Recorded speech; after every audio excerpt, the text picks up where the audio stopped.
All right. Good morning or good evening. Sorry, I guess. I hope everyone's well. Welcome to the last lecture for COMP6080 in 21T3. Super exciting and sad time, but that's okay. We've got a record low number of people here because we have our third assignment due in 2 days, I guess. I see this a lot with the third assignment. And I hope there's going to be a bunch of people hopefully watching the recording that are not in this boat or watching it live. But students do their first assignment, then they get, then they do their second, and they're really jacked up and have a lot of fun, and then they get really tired, and then they take a break in week 7 and 8, and then week 10 creeps up. So, I'm sorry for those who just in general are feeling under the pump at the moment. Thankfully, it'll all be over soon. We'll spend some time at the end of this lecture answering any questions people have about assignment 3, though I imagine there won't be that many because most people who kind of have a lot of questions tend to post on the forum. I've been dealing with some things the last 24, 36 hours, so some of the forum replies were a little slow, but I'll be catching up on all of those tonight.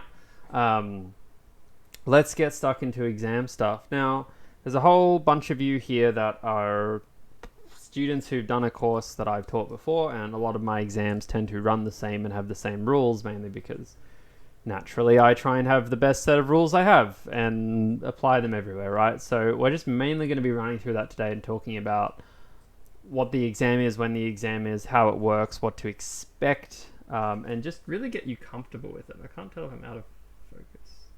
Anyway, so your COMP6080 exam is a 3-hour exam in the afternoon on Tuesday the 7th of December. It's quite a while away. It's basically 3 weeks away.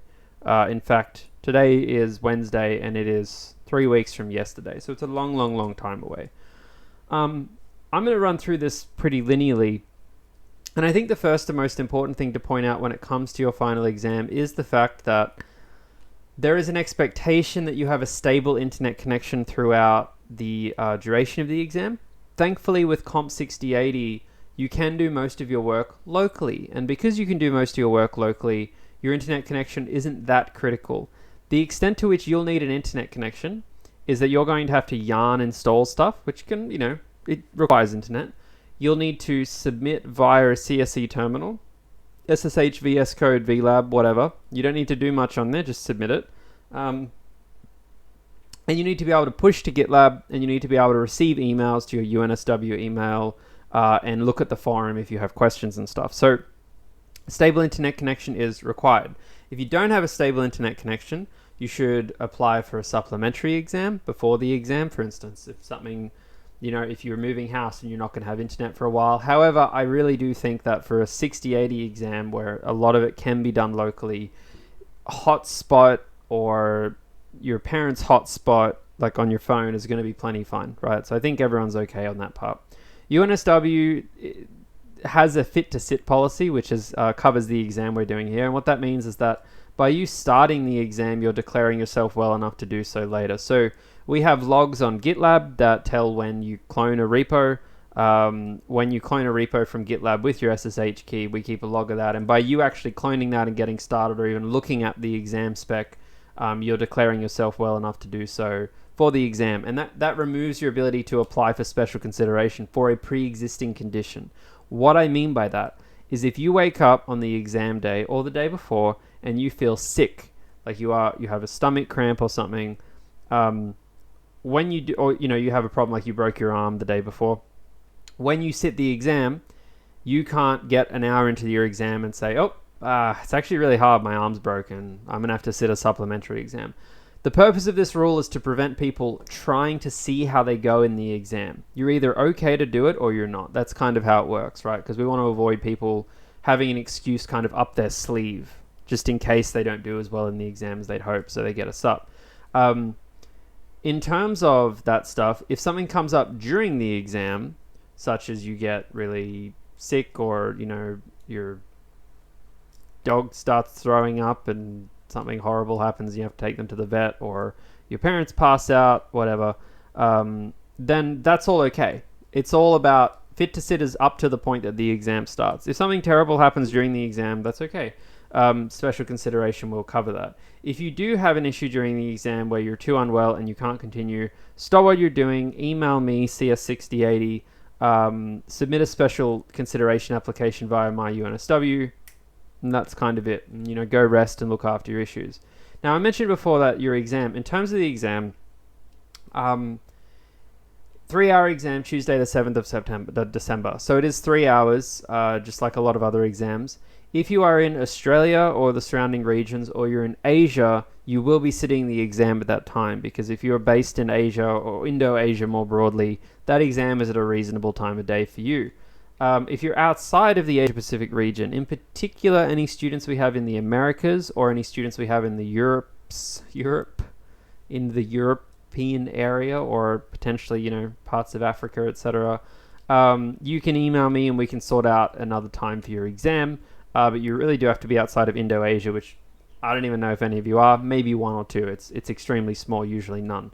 But that's the time of the exam, and that's pretty constant. It's a nice afternoon exam. You know, I like afternoon exams, but some of you might feel differently. In terms of your exam structure, this is kind of the thing where it, you know, is really specific to COMP6080. Your exam will be worth X marks. Why is it X mark? Because the marks don't really matter. Like, we'll tell you in the final exam, this exam is worth 22 marks or whatever, but it's all going to get scaled to that 25% of your exam marks. So it doesn't really matter what the number of marks are, but it'll be worth some number of marks, typically 60, 80 or something like that. And your exam, as I said, is worth 25% of the course. That's not very much, which is very good, very low stress for all of you, which I'm glad to be able to provide. And your exam will be very similar to assignment 3. It's modeled off a kind of like React-based solution that we ask you to implement. Essentially, we want you to build a little app in React.js. So it's like assignment 3, except it's substantially less work than assignment 3 because you have 3 hours to do it. It is not going to be assessed in terms of linting, code design, accessibility, and UI. Basically, we will not look at your code at all. We don't care. There will be no linting. There will be no linting rules turned onto it. This is very much ends as justified by the means. A means is justified by the end. Means is justified by the end kind of assignment. And it will also not have a back end. This is mainly for simplicity as well. So anything we ask you to do will be purely front-end based. It'll be like a purely front-end. Sometimes we ask you to do like a fetch or something to a random API, but they're really, really simple. The point is that there's no back-end API that you have to go and read or anything crazy like that. So it's very, very contained. You're allowed to use your code, just one code, from other assessments in the exam, or in the case of assignment 3, your group's code. So if you did assignment 3 in a pair, you can use the code that you wrote as a pair if you'd like to. Overall, this isn't going to be super useful, to be perfectly honest, particularly since we're not assessing like the UI and UX and stuff. I'm just more adding this here. I don't think you have to go and like prepare a whole bunch. I'll come back to this again, but my advice with assignment 3 is you will do as well as you are comfortable with the tools. So, you know, if you don't feel comfortable for the exam, the best thing you can do is go back through the tutorials and go back through the exercises and start implementing front-end things. That's how you get the best practice with it. In terms of the platform to complete the exam, we will be distributing the exam via VLab, just like we do with your assignments. You'll get a personal repository or an exercise repository. We call them lab repos. And it will be called exam. The exam can be completed either locally or via VLab, and regardless of where you complete it, you do have to push your stuff to the GitLab to master on GitLab, and you do have to ensure that your code works as expected in the VLab environment. We will have a submit step, I'm pretty sure, at least check the final exam instructions for what we do, though, it's again can be all done relatively locally. Do not leave it to the deadline to push your code, to master. This happens every term. There'll be some students that decide to leave everything to the last minute. You just kind of can't do that because you'll miss stuff. In the past, we have had students who do not get to submit their code because they keep working on it for another 5 minutes, and we just can't take late submissions. And push frequently to master. You know, like, if something really does go bad in the last 10 minutes and you're in the middle of debugging something, you just totally ruined your code and it just doesn't work anymore, at least have something to fall back to. You know, don't just work on something for 2.5 hours, then push it at the last minute. Quiju says, can we receive a mark for assignment 3 before the final exam? It is unlikely that you'll receive, it's due on a Friday, and then we have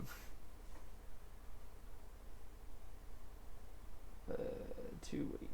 It's very unlikely. Like, it's possible, but I don't want to give any guarantees. Your tutors have to mark like an assignment and exam shortly after, so it's probably unlikely. If there's a miracle, maybe, but just assume no, and I'm not going to update you with a yes. I mean, this was essentially the question that I asked everyone earlier in the term, which was like, if I extend your assignment 3, because here's what happens. When we extend your assignment 3 to this Friday, we can't mark this weekend. We have to start marking on Monday because of late submissions. So basically, we lose an entire weekend of marking.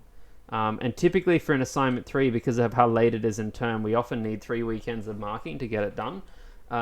So by having it due later, it means you probably won't receive your mark before the exam. Miracles might happen. We'll do our best, of course, but you know, just remember that. It's probably a good trade-off. There's a bunch of people now probably, you know, really appreciating that extra 4 days. So I'm sure many of you think it's a worthwhile trade-off. So this is all about, you know, where do you complete it? And this is like, what is your exam? But the next question is then communication and help during the exam. So this exam is an open book exam, meaning that you're able to use the internet and other resources. What I like to tell people all the time is it's like the internet exists. There's no restriction on what you can Google or look up, but you can't interact with another human being online or in person during the exam, right? Like you can't go and like talk on a Discord somewhere or call up your friends or share things on Messenger or anything like that. Every single term, every single exam, there are students who plagiarize the exam and receive 0 for the course. It happens every term. I hate doing it. I really hate doing it, but it still happens. So don't be tempted by it. I've seen people be 6th in the course in terms of their abilities, and then they plagiarize the final exam and they get 0 for the course and have to repeat it again. So just don't cheat, basically. You also sometimes get referred to student integrity if you do communicate with other students during the exams. And what that means is that it's permanently on your university record that you have plagiarized or cheated. So that's something that's not really good. So you can use resources on the internet. You cannot copy or plagiarize those resources. Now, this is a line that is worth some chatting about. What we mean by that is that it's basically like assignment 3 in the sense that you can copy snippets of code, everything you're doing for Material UI and stuff like this. You know, if you see a nice little 4 or 5 line thing that's like how to loop through an array of arrays, you can copy all of that just like an assignment, but you can't go and like, for example, if you find someone who's built a similar application or you find another student's application from the past, you can't copy any of that because that's plagiarism. I mentioned this one, you can't communicate with any people during the exam. Even after you finish the exam, on the day of the exam, I don't know why this has a couple of typos in it. Do not communicate your exam answers to anyone. This is really important for the 24 hours after the exam. The main reason being that sometimes we have students sit the exam later on. And how do you don't really know when you're talking to someone about the exam in terms of like giving away answers and something like that. And the reality is I know that a handful of you will do it. Nothing I can say will stop you. There'll be people who, you finish the exam, you want a bit of catharsis, so you go and you talk to some people about how the exam went and what the exam questions were.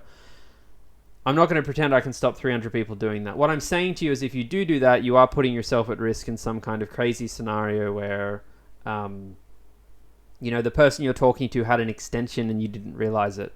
Or they're doing the exam later and you didn't realize it, etc., etc. It has happened in the past, so just please be very careful with that. Do not place your exam work in any location that's accessible by others. Don't push it to GitHub during the exam and make it a public repo. Again, this happens every term. Students say, oh, I was just working in GitHub. I didn't realize that my friend could see my work and they copied it. And that's like people's way to get out of cheating allegations. But the thing is, you're responsible for where you put your code. So if you if you put it up on a public GitHub repo, then that's you saying, I'm making this public to the internet, which means that you are plagiarizing essentially. And do not disclose your ZPass to anyone under any circumstances. If you have disclosed your ZPass, that's your responsibility again, and it needs to be changed urgently. Now, that's all kind of the big scary rules around communicating during the exam. The kind of softer ones are about what happens if you have questions or you need you have clarifications about the exam during the exam. Well, you can make a private post on our usual forum. That's the ed forum. Do not message me about it on MS Teams. Do not message the tutors about it on MS Teams. Do not email CS6080 or email me with clarifications and stuff, because we don't monitor emails that aren't special consideration during the exam. Exams are very busy times for us, so if you send an email, to say me saying, hey, is there meant to be a question 4? I think there is, but there isn't. You might wait an hour to get a response to that because we don't answer emails as urgently as we do forum questions. So everything should go to the forum. You can even share this stuff up here, the fit to sit stuff on the forum if you want. The email's it's a good way to get it on record, so we'll do that anyway in the worst case. But generally everything should be on the forum. When you do post to the forum, please try your best to actually have a detailed description of the issues. And what that means is that if you're having some technical issue where VLab is crashing, if you're using VLab, for instance, or something similar, make sure you have your most recent up-to-date code on GitLab. Show screenshots of the issue, explain how you produced it so that we can reproduce it, and just any other background material relevant. If we don't have enough information, we will ask you to provide us more information, and essentially you'll go to the back of the queue, so to speak.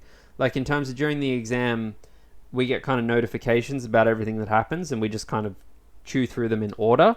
So if you don't really do this, it just slows you down. There's nothing terrible that happens. You just get a response slower. Now, remember during the exam too, we can't answer your questions about specific issues you have. So if you say, hey, my page is blank, or I can't get this fetch to work, or this map isn't working, we're just going to have to say, good luck. This is an examination. That's the point of it. I know many of you are relatively, still kind of COVID. I don't want to call you a COVID baby, but like a COVID uni baby in the sense that there's a handful of second years in this course that have never really done an in-person closed book exam at UNSW. But for those who do remember it, it's just like a lab exam where if you ask the person who's supervising you, hey, I'm not sure why my code doesn't work, they're going to say, me too. Like, I don't know, it's not my problem today. So just be wary of that. We can help you on things that you feel are prohibiting your progress, or you don't feel are clear enough in the specification, though the specification does tend to be relatively clear for the exam. Tutors look at the exam too. So when you get an exam, you have to remember that there's going to have been three, maybe two, I don't know, 2 to 3 people who've actually sat down and done the exam before the exam and run through everything and given feedback. Will there still need to be clarifications? Yep, that happens. That will always happen. You could run there's always more clarifications that can be made, but it's going to be relatively robust. So probably my advice to people as well is if you do kind of think you're like, oh, maybe the exam's broken. I'm not saying it's not, but statistically it's probably not. Do you know what I mean? And that's not to be like, oh, don't challenge us. We want you to. It's just what I feel bad about is when I see students be like, this doesn't make sense. And then they wait 20 minutes for a response, and then we say it does. We've triple checked.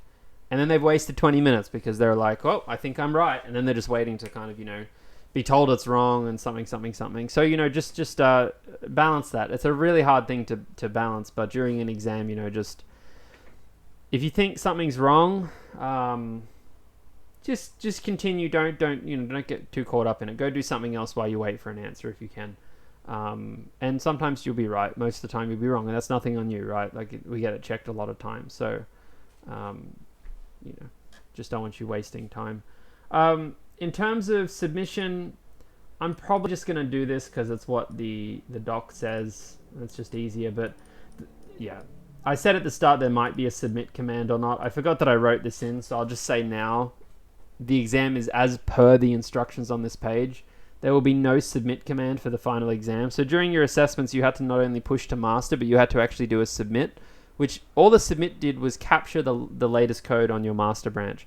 For the exam, mainly for time purposes, we're not going to do that. We will, at 5 p.m. when the exam finishes, we will simply take the last commit you've pushed to master, and that's what we will be marking for you. So as long as at 5 p.m. you feel like master on GitLab has the most up-to-date code, then you're all good. Now again, every single term, a student forgets to push their work to GitLab. It's very upsetting. So what you do is, if you want to check if you've submitted, the only place you go to is you go to GitLab, and you go to, like, you'll have a repo for the final exam, which it'll be something like, it'll be something like this, the J exam sample. You'll have a link. This will be like your exam, and you look here, and it'll say like authored 4 days ago by COMP6080. That's not you. You probably haven't pushed. Go push, or it'll say something like that you've pushed. So that's the only place to check. Please make sure you're not one of those people who forgot to push. Typically, again, the ones who are worried about it don't have a problem. Usually it's the people who forget to push are the ones who kind of don't watch the lectures, and they don't want to, it's very rarely an honest mistake. Sometimes it's just a genuine misunderstanding of how it works. Sorry for the typo here as well. I'll clean this up a tiny bit. In terms of troubleshooting, if you have trouble connecting to VLab, which very few of you will, try leaving VLab and reconnecting. VLab randomly allocates you to a series of virtual servers, so if you reconnect, you might get lucky with a different server. If you're using VS Code, you can try disconnecting from VS Code and use a different VS Code server. In the two cases with VS Code and VLab, very few of you will be doing that. I would probably recommend trying to just get the exam done locally if you can. Mainly because latency probably has an impact during the final exam, particularly for stuff that's very like UI and lots of clicking and refreshing and stuff. Though if you do have problems with the systems, I would encourage you to post on the forum as well. Now, in terms of preparation for the exam, we have a really big wide array of labs, or what we call exercises, tutorials and assignments as well.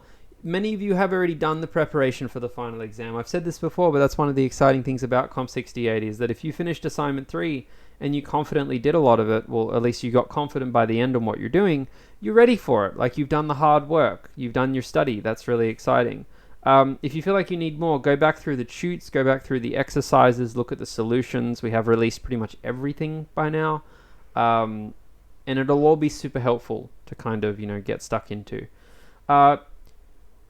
I've also released a sample exam paper. You are the first cohort to get a full sample exam paper because you're the third cohort in this course. It's very complex to write an exam, so it's easy to reuse a previous exam. This was an actual previous exam. I've taken it verbatim for you to look at here. So this is kind of like exactly what to expect in terms of the layout and the marks and everything else. I hope that's really useful. I'm very excited to be able to provide this to you because it is super, super useful. And yeah, it's kind of like as it says. I don't think I really need to run through it a whole bunch. It's quite literally like a go and make a React app with a few pages, and it has to comply to these things. And when your tutor goes to mark you, they actually, they kind of just go check, check, check. Now, the thing about this exam is that it's very like front end, by its very nature, is a big breadth topic. And what I mean by that is if you get like a back-end engineer, like a server-side engineer, they tend to have much more refined knowledge, in my view, about kind of languages and their capabilities because it's often more constrained, but they have a very deep understanding of architecture and stuff, which means you can ask some interesting problems. For front-end, because you've got all this HTML, JavaScript, CSS, and how it all combines together, most front-end engineers just have a lot to do, right? Like I employ front-end engineers and back-end engineers, and like the front-end engineers are rarely solving these big complex problems. They just have a lot to get done. And the degree to which they're comfortable with the languages is what determines how fast they get stuff done and their experience level. We could ask a really interesting exam question about like go and solve this like crazy problem with JavaScript, but that wouldn't really be in line with what we want to teach in the course. We could also ask you to solve some really complex design a CSS animation, but I don't think we've prepared you enough for that. So what we like to do instead is give you a chance to stretch out all of your muscles, to use React Router, to use, you know, use state and use effect and some CSS properties and different styles and colors and a fetch and this and that and this and that. And therefore, my point on this is that many of you will do this exam and you will go through it and you will go, has a background color of that. I know how to do that. I've done that before. You go and do it. You know, try it. You got it. Contains a logo. You think, yeah, image source. All right, I'll go and get that logo. You'll put it in and top left corner. Yeah, like you'll get through it, right? I don't expect many of you, even those of you here who feel stupid, which you're not, but like I'm sure some of you do. I don't expect any of you here to look at this and go, oh, I have no idea how to do any of this. Like if you've done the assignments, I expect all of you to go at it and go, yeah, I can do this. The thing is though, the more you're comfortable with it, the more you've practiced, the more experience you have, the smarter you are. All of these things will mean you get it done quicker because you're Googling less and you're looking stuff up less, right? And they are hallmarks of good front-end engineers. And I mean, generally web engineers, broadly speaking. I've said this before, though I don't like the idea of assessments that put you under time pressure because, you know, it's like, I think when I was younger, I used to think, well, that's kind of stupid because, you know, everyone has time to Google stuff and whatnot. But the reality is that exams that expect you to do things quickly, I don't think there's anything wrong with that. I'm definitely not a fan of closed book exams anymore at all. I don't think they're very good because they don't reflect reality. Like, you should not be assessed on your ability to retain information about a background color or how to import an image. That's just kind of silly. However, what is a genuine skill is being able to actually solve problems quickly because you are practiced enough and you are familiar enough to know common approaches, common ways to solve problems, some key things without having to look them up. Everyone Googles everything, right? Everyone Googles something, but the students who stand out are the ones who are just much more familiar with it, quicker problem solvers, better problem solvers, etc. So my point to all of you again is that don't expect, like when you do the sample exam, you can do it in 3 hours if you want. I'd probably encourage you to give it a go in 3 hours at the start. You realistically only have one go at doing it in 3 hours, so like maybe what I'd recommend is that you go through some of the exercises and some of the tutorials, getting familiar with the concepts, and then go and do this in a 3 hour block. Very few of you will actually get it done in the 3 hours as well. And that's okay. That's like how it is by its design. There are students who do finish this exam every term, and that's a good thing because it helps us separate out the good students from the bad students. You know what I mean? Like, you know, the good students from like the less good students in terms of their ability to hit this particular marking criteria, which is to demonstrate knowledge on a series of areas and to demonstrate competent knowledge on these areas. Because if you have like half competent knowledge in these areas, you'll do okay. You'll struggle to get some of the latter stuff done. The other thing I want to point out about this exam, which I think is really important, is that the nature of this exam again is such that you know you have the marks as you go. So while you might look at this and say, oh God, there's a lot to do and I'm not very confident with front end and therefore I feel under pressure, it's like there is this pressure element to it. But on the flip side, what's really useful is that there's very little ambiguity about whether you've got something right. And you might have noticed this throughout your assessments as well. And what I mean by that is that if you go and make a header bar that's 80 pixels high, you can do that and know you've gotten it right. And then if you give it, like we actually tell, like you have the literal criteria that your tutor is marking. So like you could go through your exam and check everything off. So you'll largely, or at least you should largely know roughly what mark you're going to get when you walk out of this exam because it's so prescriptive what's required. And there's no kind of vague problem solving with all these like unknown test cases. Like there's no testing. This is all hand marked. We don't ask you to do something and then test it with some data or deal with a weird edge case or something like that. Like we're very clear about what we want you to do. So there's that comforting element to this style of exam whereby you can actually go into it and say, yep, well, viewport's over 800, just drag it in. Okay, it works. Tick, tick, keep moving. Yep. the exam's pretty much 3/4 of it is just did you implement the features. 15% of it is did you implement it on the tablet and mobile. So like we essentially will test your exam work on. Oh, this is a typo. Sorry, I have to change this weighting. I'll go do that. I'll go do that after I removed this in previous. Oh wait, no, it's not. Oh, let me check. Sorry, what do we say here? I've made some changes this term. Not assessed in terms of. Okay, I made a change to that.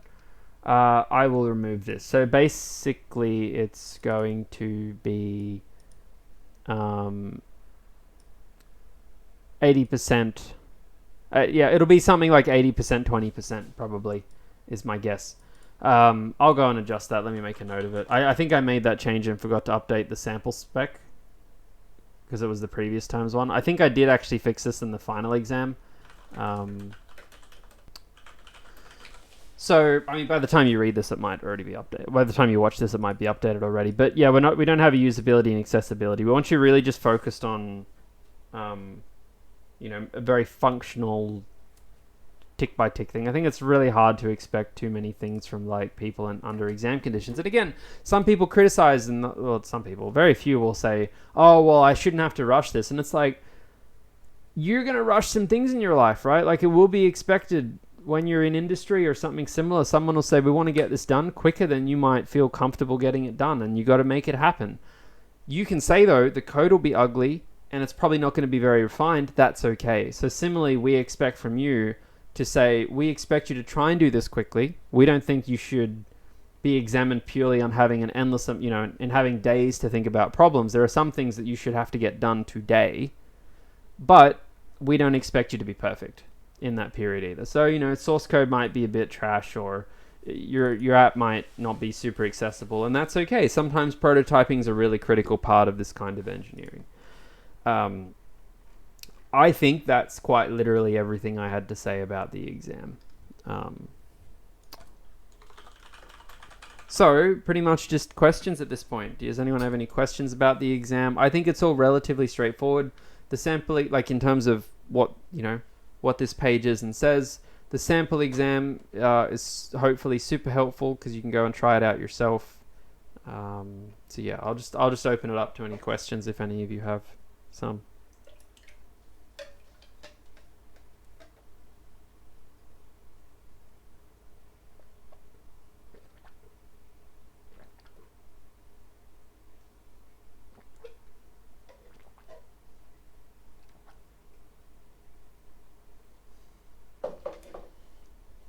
While that's happening, I realize that I have something to show you as well.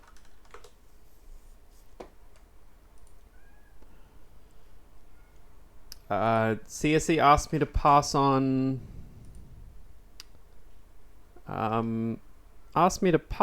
information about recruiting. I'll just do that. Sorry, I'm just getting this up on another window. So, yep. Okay, so yeah, CSE asked if I could pass on a message from SunSwift saying that they are recruiting. The information to pass on is that SunSwift is a solar car racing team. You have an opportunity to design, build, deploy, and maintain scalable applications in relation to solar electric vehicles. Contribute to a team of like-minded students from different degrees. Work with embedded cloud and user-facing systems to continually improve SunSwift's racing team, which is basically it's all software stuff, so you don't have to be an electrical engineer or a mechanical engineer.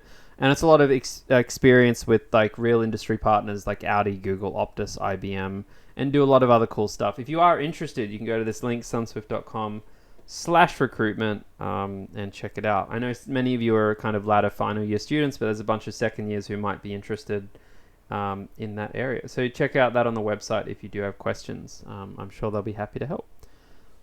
So yeah, that'd be great. Lil Narco says, what's the best way to test material UI components? That's a good... So just to be clear, I haven't gotten any, for those watching the recording, I haven't gotten any questions about the exam per se. So I'm basically just going to be answering questions about assignment 3/the exam that are coming through now till we run out of questions, because it's a shorter lecture today. What's the best way to test Material UI components? So typically you're not going to test Material UI components because they are components that have been tested. What you will often be doing is testing components that you wrap those in. And the example that I kind of gave to people, and I don't know why I opened this up in Paint, but you might have like a page that's like your listings page, and then inside of that you might have a component called like listing box, and a listing box is made up of a series of Material UI components. So what I mean by that is that your application is likely to be not just a collection of Material UI components everywhere, right? You've probably got some divs or some your own components somewhere, even if they just wrap Material UI components or a few of them together. They're the ones you should be testing. So you typically will be testing things that you have created, like your own custom components. You won't be testing Material UI components. And I hear some people say, well, I don't have any of those. I'm only using Material UI. And what I would say to those people is like, there's a very strong chance if you only have Material UI components and you haven't defined your own components everywhere that aren't at a page level, you probably have very poor code. In terms of like, if you imagine your like listings page with the list of listings, if that is nothing but a series of like nested for loops and stuff, that's really bad, you know, composite design. So you should actually go away and say, oh, this is a reusable nugget. A great way to look is anytime there's a for loop, anytime you're like, you know, loop rendering, if you're loop rendering like if you have like, you know, your standard like blah.map, I again don't know why I'm doing this in Paint, I'm so sorry. If you have something like this and then you'll have like a return something, in here you have like a div and then a div and then you got some more stuff here. Like typically anytime you see something like that, even if stuff and stuff too is a Material UI component, that's your opportunity to take these things and turn it into your own component. And then you can probably test that component that you've made. So most of the testing you do is on your own components, not on Material UI components. I will take the opportunity as well, while I have you all, to emphasize that I would love it if you could also please complete my experience, because it's at 10% at the moment, which is really sad because I get in lots of trouble if you don't fill it in. So if you click this link, it'll take you to it and you can fill it in. It takes 5 minutes. Check that out. That would be really awesome. I'll remind you on the weekend, but you know, or if you're watching this later, you can fill it in later if you haven't already. It's really great feedback. We like to use it to improve the course. Any other questions you have? As I said, we'll keep running till we run out of questions. I don't expect there to be that many. Yeah.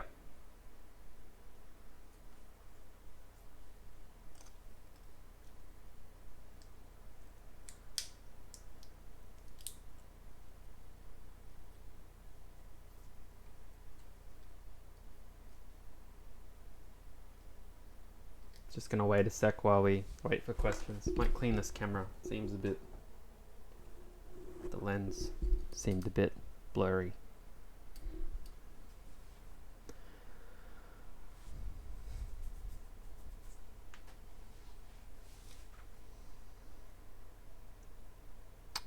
Maybe not. Wilhelm says, I gave up on it already, but it would be nice to know. But is there a way to give a modal its own URL?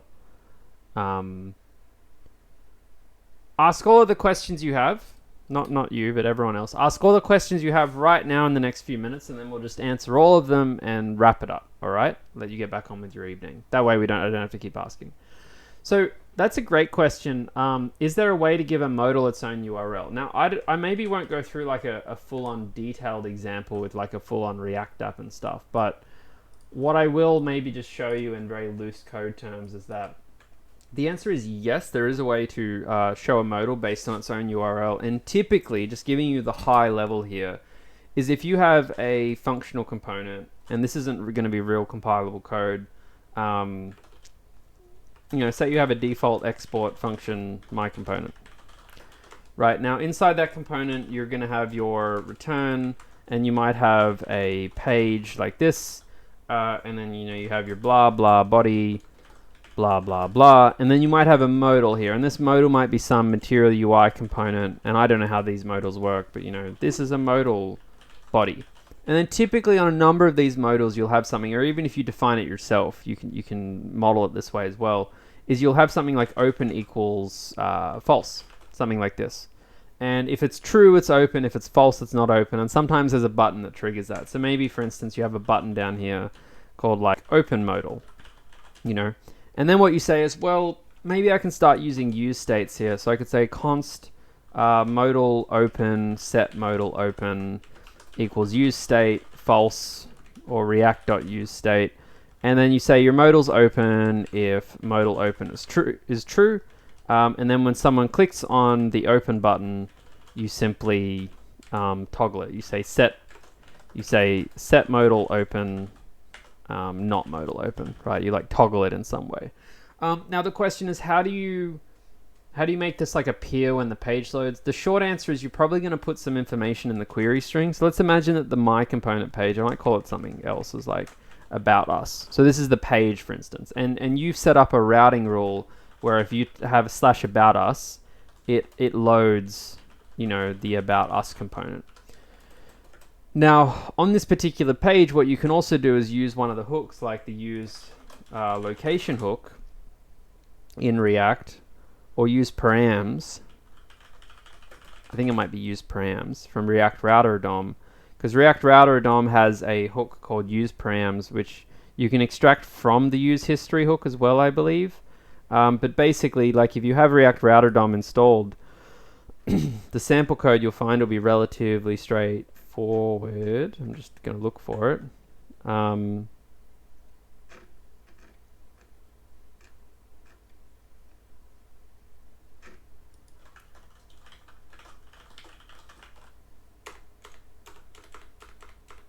Oh, okay. I'm not sure what. I think it's use params. So basically, there's a hook where you can do something like this, right? And you can access information from the URL. So, for instance, you could have, say, if you wanted to, you could have a custom URL that's like, it's either about us or it's like about us / modal. There's a few different ways you can do this. Then basically all you do now is you would just like somehow capture that information here. So you might, I don't have a React app running with me at the moment, but a lot of it's basically, the short answer here without my rambling is that you capture it via the URL. So how you capture it via the URL is a bunch of different ways you can capture stuff via a URL. If you have an about us page, you can either capture it by having modal like this, you can capture it by having something like this, you can capture it by having something like this. These are all kind of different ways to encode information in the URL. Generally, you would not encode it like that, because a URL path like that should typically denote a resource, whereas information like this tends to be the state of a resource more so, if that makes sense. And again, examples I'll give you here are like Google Maps, where you go to this page here and you're on the maps page, but when I click on, say, something here, you know, it's saying the state is, you know, maps / place / this, and then they kind of have data encoded after that. That's actually a really terrible example because Google does some really funky things, but Google search is probably a better one, where you can see it's like Bing search, whatever, you know, bing.com/search. So the resource is in this page is search, but the information here, like the query and whatever the hell else this other stuff is all like a particular state of that resource. So you would typically capture it with one of these two things, and you would use some kind of hook, like there's the use history hook, there's the use params hook. I think you might want the use history hook. I can't remember off the top of my head, but essentially you could pull from that to, say, set the modal as open, and you would use the use effect, like the React use effect, to essentially grab it on the page load. So you would have a use effect like this, that would say, for instance, assuming I could do it like this, you would say const modal equals use history dot get query string. That's not a real function, not real, but it conveys the point, and then you would say set modal open modal like that. So that if someone came along now and they had your page that was like about us modal equals true, the URL would prompt this to be able to open the modal on the page load, and that's how it would start off.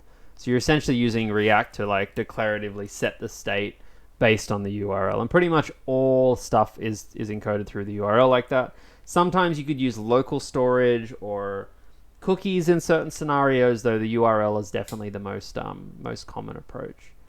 I hope I answered your question. Let me know if I answered your question on that one. It's a very good question. I might even add that to my notes of interesting things to explore in the future. So when you say give a modal its own URL, it's basically like it'd be a page that shows the modem. Modal. Sam Yang says, I heard we need to pay to join SunSwift. I remember someone saying that to me at another point in time. I honestly don't know anything about it, to be honest. I would contact I would go to the website sunswift.com/recruitment if you're interested and ask them. A lot has changed in the last 3 years in different directions, so it's definitely worth inquiring if you're curious. I'd be surprised if you have to pay. I mean, it's a course, so maybe when someone says you have to pay, they mean you have to pay the uni to do it because it's a course and you pay uni fees. I'm not sure. That's probably what they mean if you've heard someone say that, because I don't think you actually have to pay like a service fee or anything. Yeah, cool. Well, we're nearing break time anyway, so let's just stop there. Since there aren't any more questions. Hopefully that gave you some insight with the exam. I'll be floating around in the next few weeks anyway, and I'll be there on exam day coordinating everything and so forth.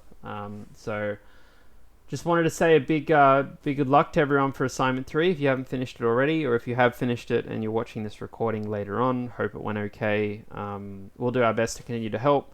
Good luck for the exam. I mean it when I say that this is a really easy course to prepare for because it's a small exam and you've already done the practice. It's not like a maths course or a mechanics course where you have to go and like study for a bunch of time. It's just how familiar you are with it. It's going to be the biggest thing. So do a little bit of extra work, but if you've done assignment 3, you're more than halfway there for sure. And if you need anything, reach out. Other than that, I'll let you all get on with your night. And thanks for a great term. This will probably be the last time we talk face-to-face in a video. It'll all just be via text going forward. So just wanted to say thanks to everyone for being such a great group of students. It's always nice to teach 6080 in particular. Such a fun course to teach. And I always love how engaged everyone is. And, you know, how much fun you all are to chat through and answer questions and stuff. So thanks again. And I'll see you around some way, somehow. Add me on LinkedIn if you want to stay in touch is usually the best thing. And you can reach out anytime. But other than that, have a great evening, everyone. And, you know, keep looking after yourselves. And I'll see you around.